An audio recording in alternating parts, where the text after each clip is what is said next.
Sequência do Santo Evangelho segundo São Lucas. Naquele tempo chegaram-se a Jesus os publicanos e os pecadores para ouvi-lo. E os fariseus e escribas murmuravam e diziam: Este recebe os pecadores e come com eles. Então ele expôs esta parábola dizendo: Qual é o homem entre vós que, possuindo 100 ovelhas e perdendo uma delas, não deixa no deserto as 99, não vai procurar a que se desgarrou até achá-la?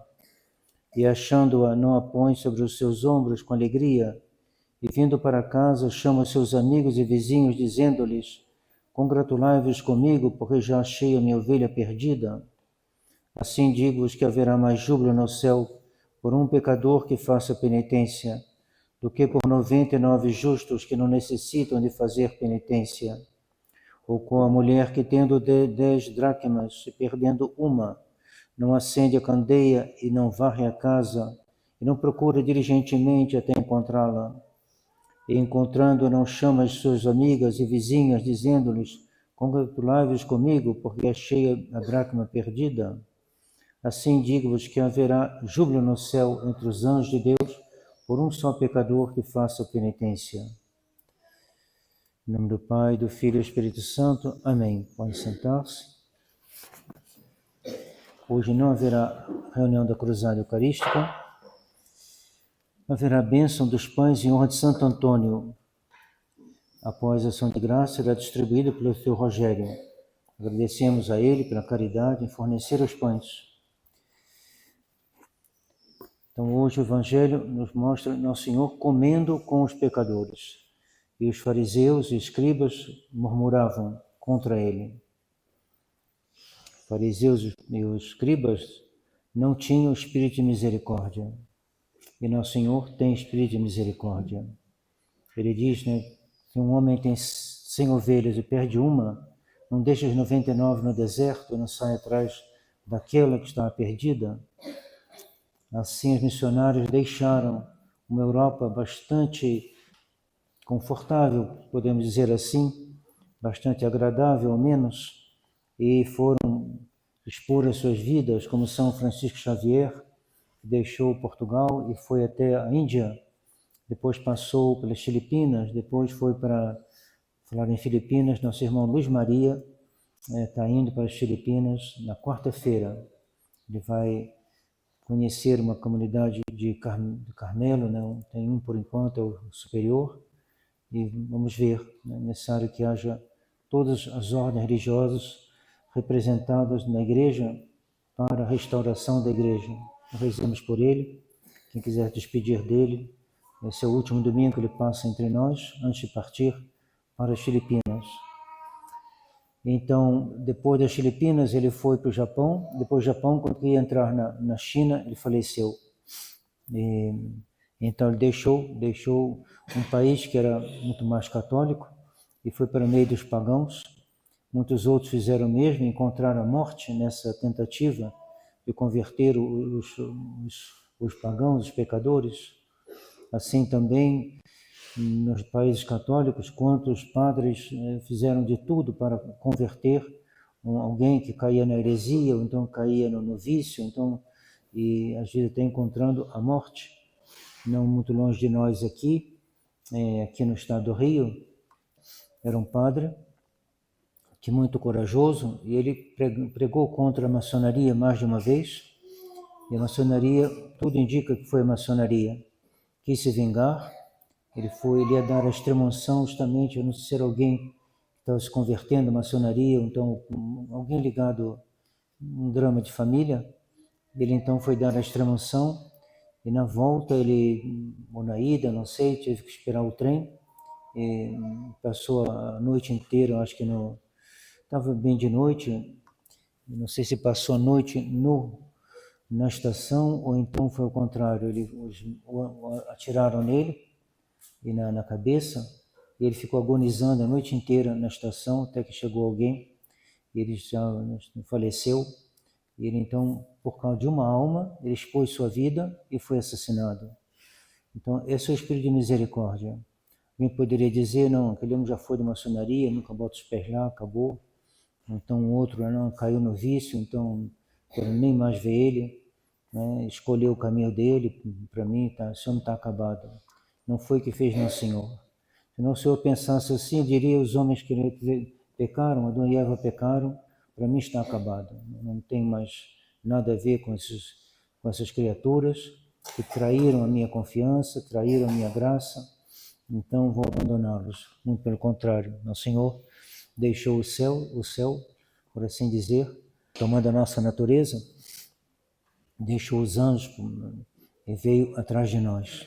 Então tenhamos espírito de misericórdia com os outros e devemos também ter misericórdia conosco, que a gente cair, não perder a calma nem a humildade, mas dizer, minha pobre alma, temos que fazer penitência, como diz o Evangelho de hoje. Haverá mais júbilo no céu entre os anjos de Deus do que por um só pecador. Haverá mais alegria no céu por um só pecador do que por 99 justos que não necessitam de penitência. O que é a penitência? Penitência é o contrário do pecado. O que é o pecado? Pecado é dar as costas para Deus, se voltar para a criatura. Voltar na criatura o nosso ideal, na criatura nosso tudo. Esse é o pecado mortal. Então se volta para a criatura e dá as costas para Deus. Penitência é o sentido contrário. Das costas para a criatura, diz, vocês não passam de criaturas, e me voltar para Deus. E o mundo moderno está fazendo um movimento inverso. O mundo moderno no Ocidente já foi católico e está cada vez mais dando as costas para Deus, ajudados nisso pelo modernismo, pelo progressismo, pelo liberalismo. Então está dando as costas para Deus e se voltando para a criatura. Alguém me perguntou se era pecado assistir o futebol da Copa, né? Não sei em si não, mas as circunstâncias de tudo que reúne muita gente nos tempos modernos está cada vez mais tornando algo assim que ofensivo à lei de Deus, né? Como as Olimpíadas na França, teve a inauguração, foi uma coisa abominável. Fizeram a paródia da última ceia, de maneira com homossexuais, com tudo isso. Uma coisa realmente blasfematória ao mais alto grau. E, aliás, foi a mesma pessoa que fez essa última ceia na Olimpíada, que reapareceu há pouco tempo atrás, domingo passado, sábado passado, se não me engano. Fizeram novas cerimônias sacrílegas em várias igrejas de Paris. Aí foi pedido também uma reparação.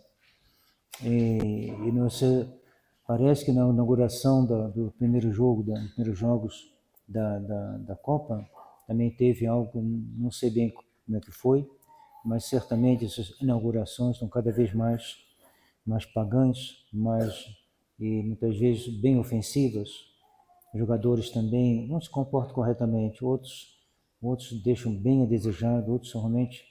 Então, no caso, se perguntar, né?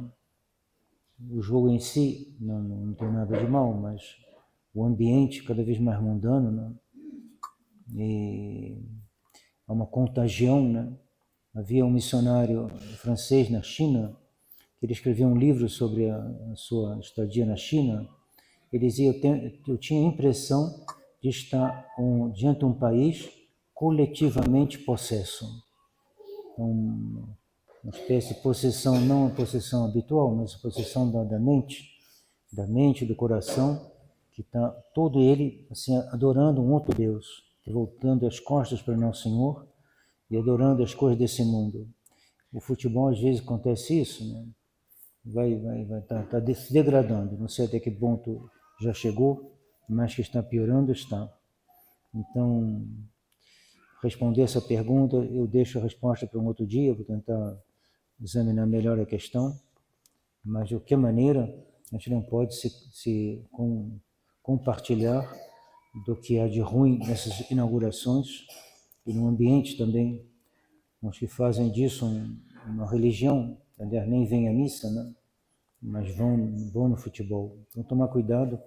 Esses são os pecadores de hoje, que deixaram a missa. Então, que às vezes uns deixaram a missa não tanto porque querem o mal, mas porque viram a missa nova, se afastaram da missa nova, não descobriram ainda a de sempre, pensam que nós estamos excomungados, cismáticos, então não vêm aqui.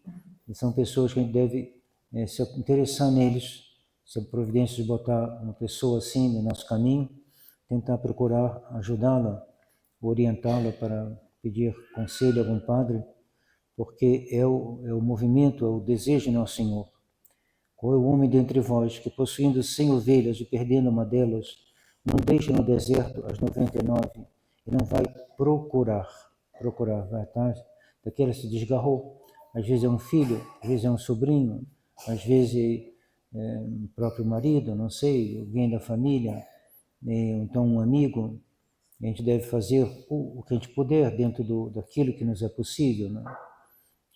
Para que ir atrás, procurar a que se desgarrou até achá-la. E achando, não a põe sobre seus ombros com alegria. Então, Nosso Senhor tem uma imensa alegria. Nosso Senhor, nas catacumbas se vê até hoje, né, o desenho do bom pastor com uma ovelha nos seus ombros. Um bom pastor que veio ao mundo, que não desdenhou tomar a nossa natureza, não desdenhou ser humilhado por causa de nós, cuspido, esbofeteado, tudo isso para ganhar nossas almas. Então depois, quando ele consegue, ele se congratula com os anjos, congratulados comigo, porque já achei minha ovelha perdida. Então digo-vos que haverá mais júbilo no céu, mais júbilo no coração de Nosso Senhor, mais júbilo nos anjos, nos santos, por um pecador que faça penitência, do que por 99 justos que não necessitam de fazer penitência. Então procuremos nós fazermos penitências, porque nós somos essa ovelha desgarrada. Desgarrada não é pensar assim, os outros desgarraram. Sim, os outros desgarraram mais, caindo no cisma, na heresia, mas nós também somos essa ovelha. Nós já estivemos longe de Deus e nós estamos constantemente, digamos, sendo tentados pelo demônio para desertar o estado de graça, tentado cada um de uma coisa, cada momento uma tentação diferente. Então deve pedir a Deus, não me abandonai, vinde ao meu socorro. Todos os ofícios divinos começam com essa oração.